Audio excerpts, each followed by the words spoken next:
Capítulo 1. 1820.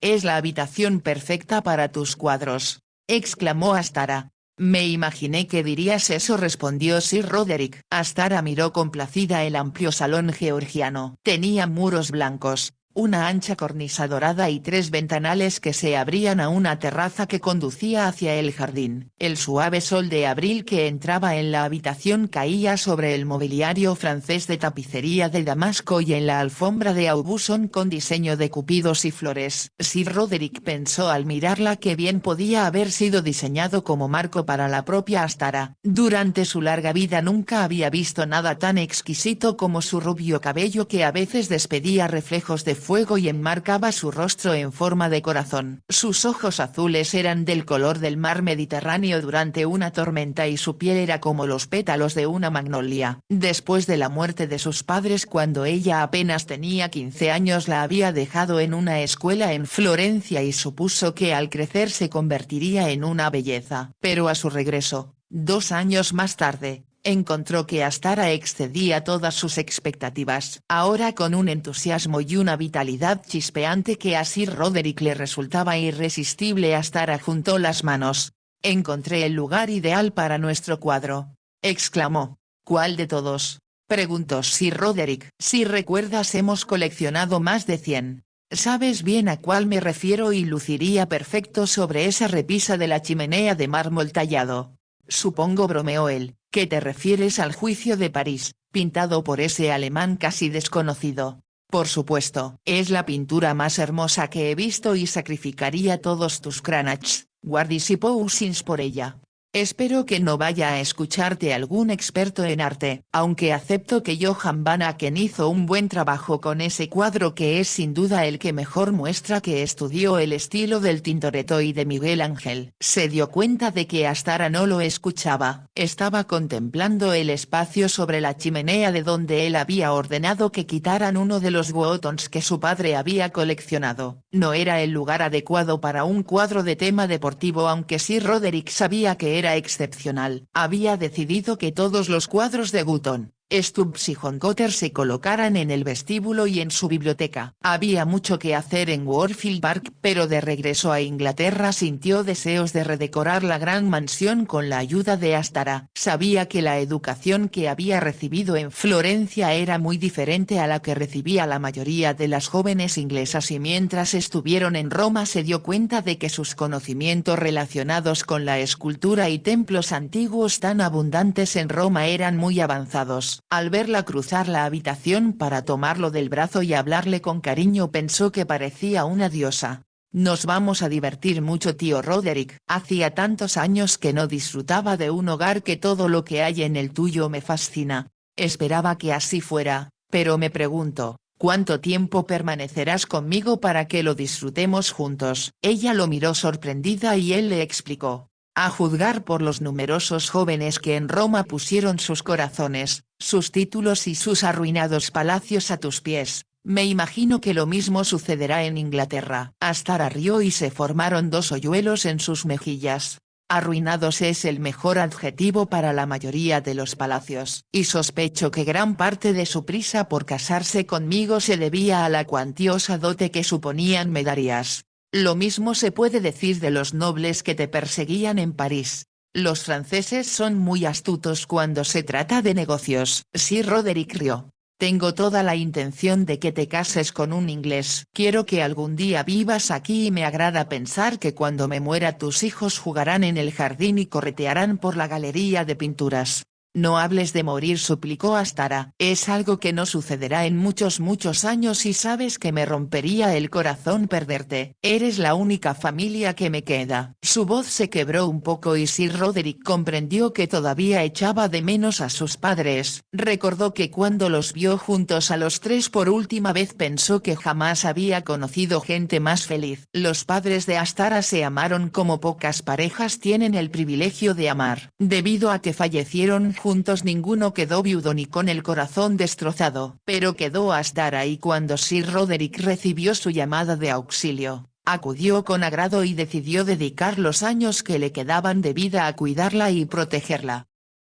Con frecuencia se preguntaba si su mejor amigo, Charles Beverly, habría tenido la extraña premonición de que él y su amada esposa no regresarían de su viaje a las montañas de Turquía. Durante su estancia ocurrió un terremoto y nadie en las cercanías vivió para contar lo sucedido. Fueron muy sensatos al nombrar a Sir Roderick el tutor de Astara. Ambos lo querían y además era un hombre muy acaudalado. Nunca se casó. En sus años mozos se dedicó a amasar su gran fortuna y de hecho, la única mujer a quien habría deseado convertir en su esposa, se enamoró de Charles Beverly y él de ella a primera vista. Un hombre de carácter menos noble que Sir Roderick se habría puesto celoso y resentido por haber reunido a los dos seres que más le importaban en el mundo para después perderlos. Desde el momento en que se conocieron, Charles y Charlotte se olvidaron de que nadie más existía en el mundo. Charles fue siempre un viajero y explorador aficionado. Charlotte habría sido feliz yendo a explorar la luna si él se lo hubiera pedido. Sir Roderick pensó con frecuencia que había sido bastante incidental que tuvieran una hija. Los dos adoraban a Astara, que se sumó a su felicidad y jamás la consideraron una molestia por la sencilla razón de que nunca dejaron que se convirtiera en eso. Siempre que viajaban la llevaban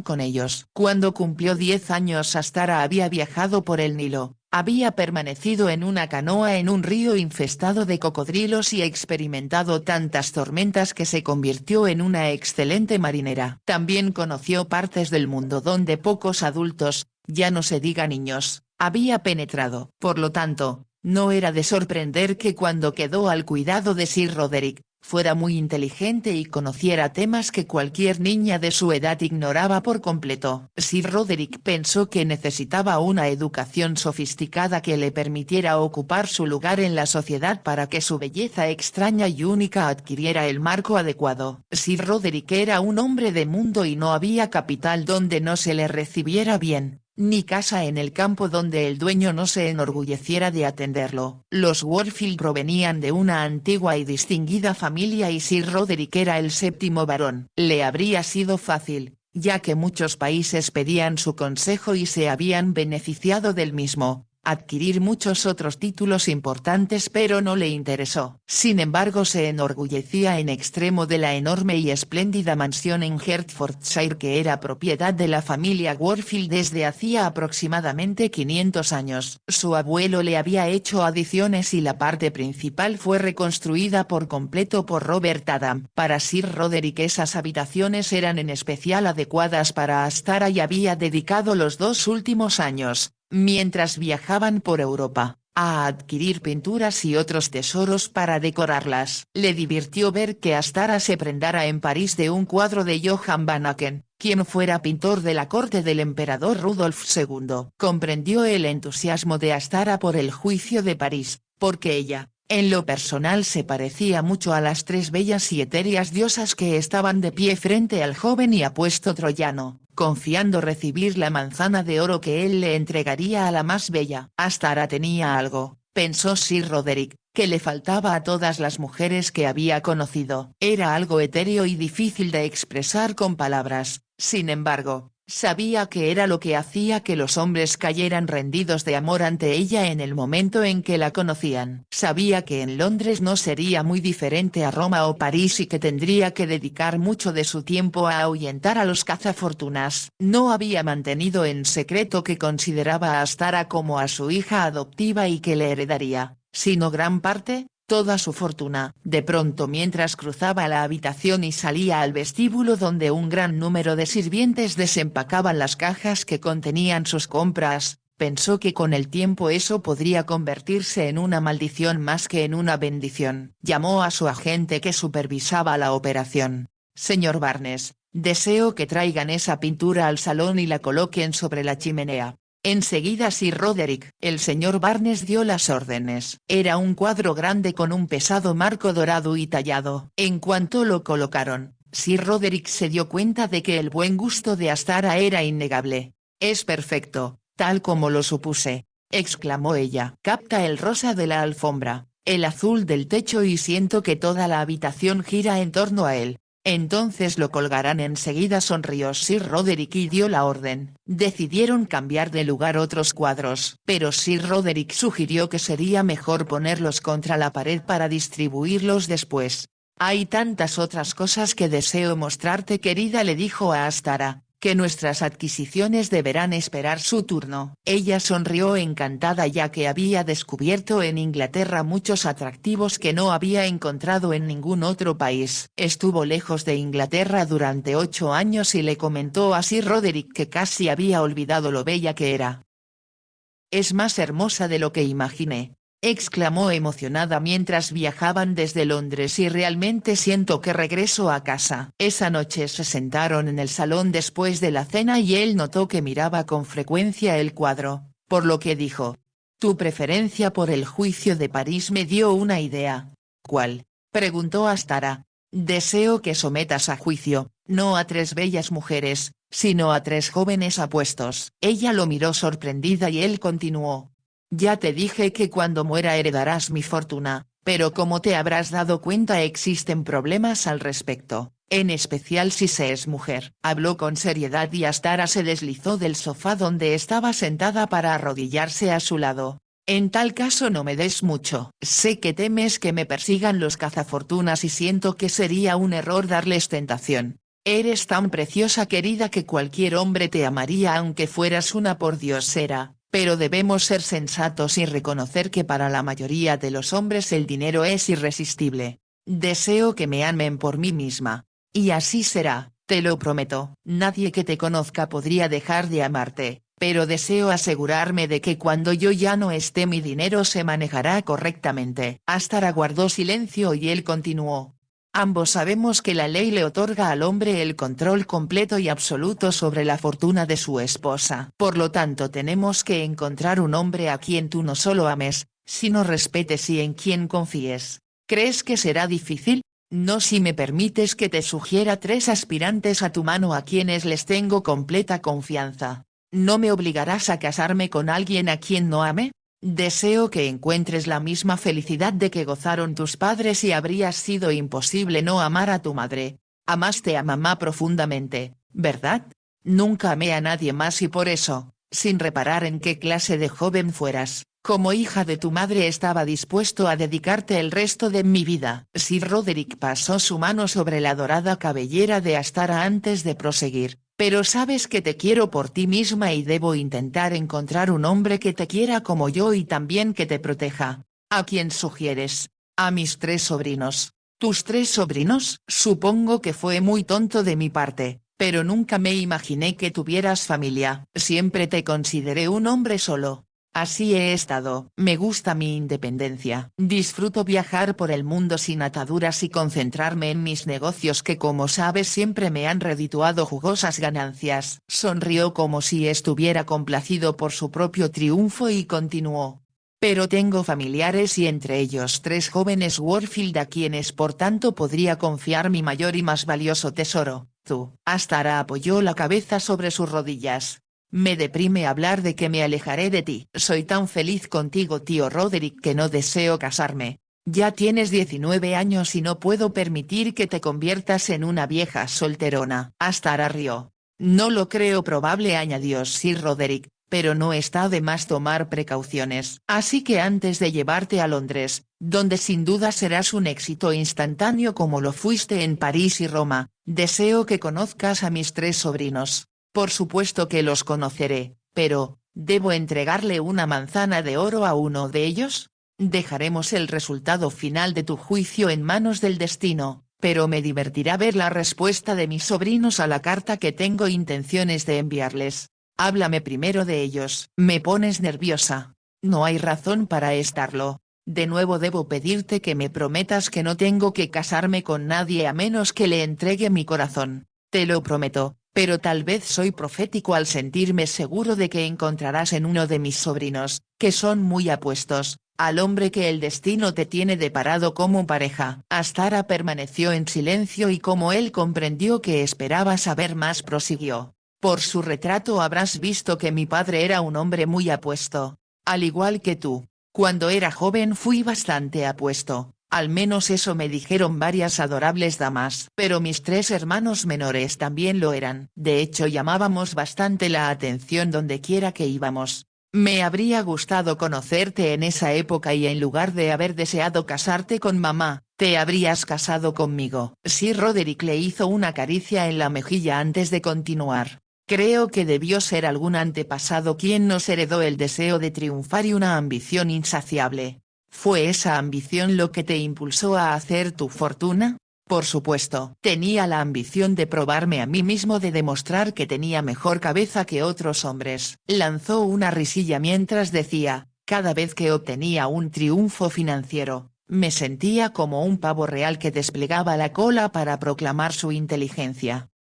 Astara también rió. Comprendo lo que sentías. Debió ser divertido, muy divertido. Mis hermanos fueron inspirados en la misma forma. George, que es solo un año menor que yo, se integró a la política, ascendió de la Cámara de los Comunes a la de los Lores y fue nombrado conde de Yelham cuando llegó a ser lordteniente de Irlanda. Vaya que tuvo éxito, exclamó Astara. Su hijo es el vizconde Yelverton, William, que ya se ha distinguido por sí mismo. Ha destacado en los deportes y no necesito decirte que es en extremo apuesto y no hay soltero creo más perseguido por las anfitrionas casamenteras. Miró con afecto a Astara y añadió, como esposa de William, tendrías el lugar de una reina en el mundo social y no puedo imaginar dos seres que dieran más la impresión de haber sido hechos el uno para el otro. Astara miró el cuadro.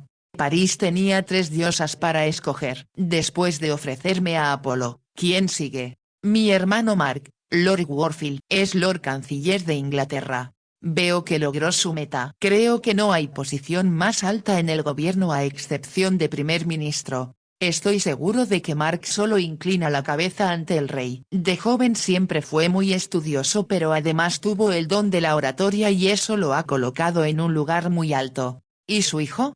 Lionel es soldado y creo que es tan capaz como valiente. Debe tener como 26 años, así que era muy joven cuando tuvo oportunidad de lucirse en batalla y lo condecoró el propio duque de Wellington. ¿También es apuesto? Me han dicho que cuando se pone el uniforme todos los corazones femeninos laten acelerados y el rey cuando era príncipe regente, como deseaba rodearse de los más distinguidos y apuestos nobles, no cesaba de invitarlo a él y a William a la casa Carlton. Me estás pintando un cuadro fascinante. Es una lástima que sea con palabras y no con óleos. Los retratos suelen engañar y eso me recuerda que deseo que te pinten. La dificultad será decidir qué artista inglés te pueda hacer justicia. No tengo deseos de posar por horas cuando puedo salir a cabalgar contigo o ir a bailar con el apuesto William. Entusiasmada añadió.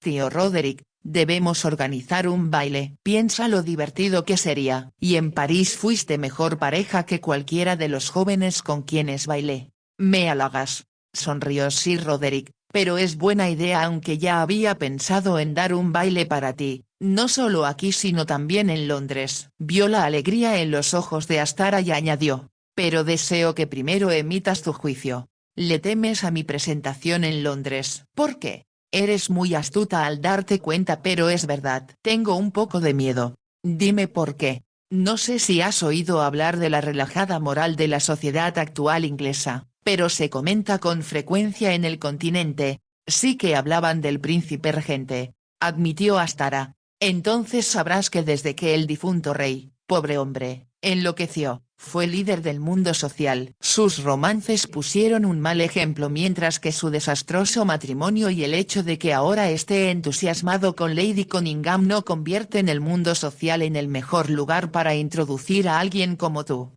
¿Qué me hace diferente? Que no solo eres bella queridita, sino también pura y creo que respecto a los hombres inocente. Vio que se ruborizaba. Tal vez parezca entrometido y si lo soy debes perdonarme pero me gustaría saber si alguna vez te han besado. No, por supuesto que no. Para explicarse Astara añadió. Para ser sincera tío Roderick no he conocido a nadie que desee que me bese. Muchos lo intentaron pero siempre sentí que un beso era algo tan íntimo que solo le ofrecería mis labios al hombre que amara. La suave voz de Astara era conmovedora y Sir Roderick dijo con tono triunfal. Así me imaginé que te sentirías. Y por eso me gustaría que te casaras, o al menos que te comprometieras antes de llevarte a Londres. ¿De verdad temes lo que podría sucederme? Un viento fuerte puede arrancar los pétalos de una flor y también me disgusta pensar que brindarán por ti y te llamarán incomparable, como no hay duda de que lo eres, los bebedores que se reúnen en los clubs de St. James. Tú sabes algunas cosas de Londres y yo otras, pero al igual que me mostraste Roma y París quisiera conocer mi propio país. Unió sus manos antes de agregar. Eres inglés y yo también. Tal vez no aprobemos cuanto veamos y escuchemos, pero de cualquier manera es parte de nosotros mismos. Tienes razón, por supuesto, pero insisto en que conozcas a mis sobrinos antes que vayamos a Londres. Sabes que haré lo que me pidas. ¿Cómo podría rehusarme cuando has sido tan bueno conmigo y te quiero? Entonces estamos de acuerdo y mañana, para no cansar mis viejos ojos, haré que escribas las 3 cartas que te aseguro traerán a mis sobrinos tan rápido como el caballo los pueda traer.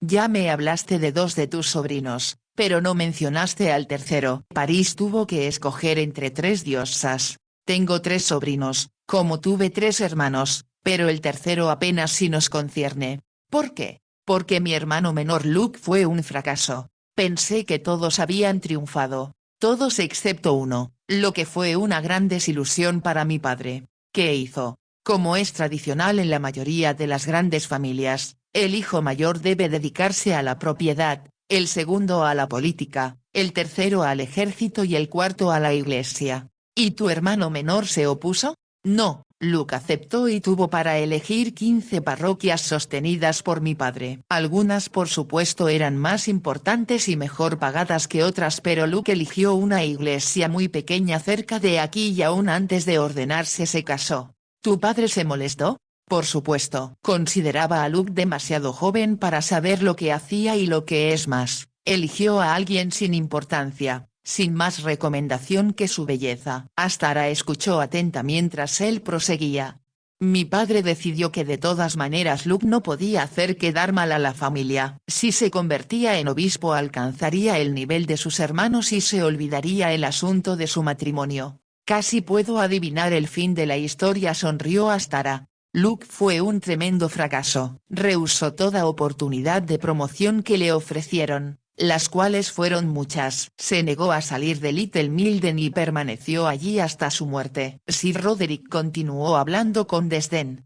Me dicen que lo adoraban, pero eso no aplacó a mi padre, que deseaba que ocupara un lugar más prominente. ¿Y qué hay respecto a su hijo? Vulcano, lamento decirlo, es tan difícil como su padre. Vulcano, qué nombre tan extraño. En extremo, como puedes imaginar, para el hijo de un pastor. Fue el primer nieto de mi padre y lo bautizaron antes que él pudiera intervenir. Se puso lívido cuando se enteró del nombre que le habían puesto. Vulcano era el dios del trueno y como dios del fuego y de la familia, se le consideró ser el origen del calor que da la vida. Tienes buena memoria, pero dudo que mi sobrino Vulcano sea ninguna de esas cosas. ¿Qué hace? Ahora tiene cerca de 30 años y ha pasado gran parte de su vida escalando montañas y vagando por el mundo, según tengo entendido, a pie o en mula. Papá lo habría considerado recomendable y aventurero, exclamó Astara. Tu padre era diferente. Por lo que sé, Vulcano solo ha sido un vagabundo que se ha divertido en lugares extraños y lejanos sin aprovechar su talento.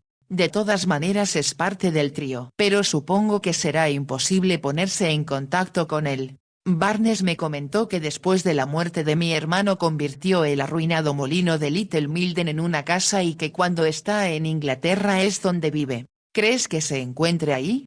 Según me dijo Barnes, así es, por lo que podemos invitarlo al igual que a William y a Lionel. Tengo la sensación de que favoreces a William. Trato de ser imparcial y dejar en tus manos la elección, pero no puedes evitar darle preferencia a tu favorito, sonrió ella. Supongo que envidio a los jóvenes que son jinetes expertos, capaces de conducir un faetón con una habilidad que yo nunca tuve tiempo de adquirir y que por lo general triunfan cuando se enfrentan con sus contrarios con los puños o el florete. Astara rió encantada. Tío Roderick, debías escribir un libro. Describes las cosas de forma más vivida y divertida que esos gruesos volúmenes que he leído en inglés. Los franceses lo hacen mejor, pero la literatura francesa no es algo que recomendaría para alguien tan joven como tú. Intentas protegerme, pero no de otra gente, sino de mí misma. Pero adorado tío, tengo que crecer. Debo aprender a tomar decisiones y hasta a cometer mis propios errores. Estaba tan linda al hablar con tanta seriedad que Sir Roderick se inclinó para rodearle los hombros con un brazo. Dios sabe que deseo protegerte y sé, tal vez más que la mayoría de la gente, que este mundo puede ser difícil y atemorizante para una joven que se encuentra sola. Pero yo no estoy sola, protestó Astara. Te tengo a ti. Sabes que tengo más de 70 años y debo pensar en tu futuro. Ayúdame a hacer lo que es correcto, ya que ningún hombre sabe cuánto le queda de vida. Sabía que de esta manera recibiría respuesta instantánea del cálido corazón de Astara. Ella tomó su mano y la oprimió contra su mejilla. Sabes que haré todo lo que me pidas. Escribiremos a tus 3 sobrinos y espero que después de conocerlos pueda cumplir el deseo de tu corazón y decir que uno de ellos, tal vez William, es el hombre con quien deseo casarme. Sería imposible que ellos no se enamoren de ti y los Warfield, en especial mis hermanos y yo. Hemos sido siempre muy cuidadosos y sensatos respecto al dinero. Hizo una pausa para después agregar. Nuestro padre fue rico y también muy justo al darnos siempre todo lo que el dinero podía comprar. Recuerdo oírle decir con gran solemnidad, todos ustedes conocen la parábola de los talentos de la Biblia. Les recomiendo que la lean y recuerden que el sirviente que escondió su talento en la tierra fue amonestado por ser malo y negligente. Tú, sin duda, no hiciste eso. Tuve la suficiente inteligencia y habilidad para que mis talentos se multiplicaran 1000 veces. George, el conde de Yelham, también usó los suyos, así como Mark, ahora Lord Warfield, el título que su hijo Lionel heredará a su muerte. Ambos deben ser muy atractivos y me siento mal por Vulcano. ¿Qué fue lo que heredó? Solo el carácter de un vagabundo y un viejo molino, contestó Sir Roderick con dramatismo y ambos rieron. Esa noche más tarde, cuando Astara se encontraba en la habitación que sabía había elegido su tío especialmente para ella porque era la más atractiva de la casa, permaneció junto a la ventana contemplando la luna. Había llovido hacía un rato y el olor a frescura que ella había olvidado que era parte de Inglaterra impregnaba el ambiente. A la luz de la luna admiró los grandes árboles que habían estado en el mismo lugar durante generaciones y el lago alimentado por una cascada que se abría paso por entre los verdes campos. Durante el día vio desde el puente de piedra a los cisnes emerger como barcos con las velas hinchadas por el viento. Todo era muy pacífico y comprendió que su tío tenía razón al decir que le gustaría que algún día viviera ahí y criara su familia. Sin embargo, en el fondo deseaba salir a conocer más el mundo. Era la sensación que sabía había llevado a su padre a lugares lejanos y por lo que le habían puesto ese nombre. Astara era una población en la costa del mar Caspio. Charles Beverly viajaba por Persia cuando un día miró el poblado a través de la azul extensión del agua y se dijo que poseía una belleza extraña y atrayente que le emocionaba de una manera que le resultaba difícil explicar.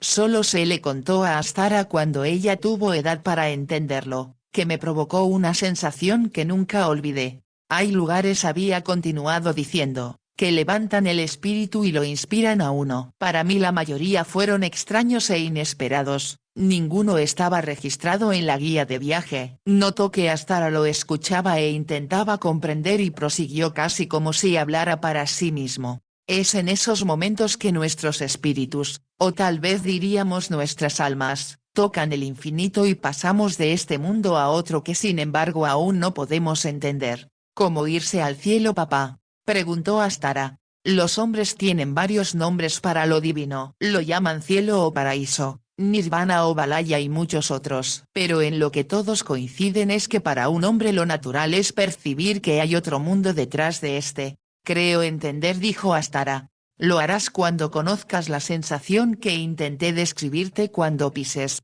aunque sea un breve segundo, el otro mundo, un mundo de belleza indescriptible. Había algo casi extático en la voz de su padre y Astara observó la expresión de su rostro antes de decir.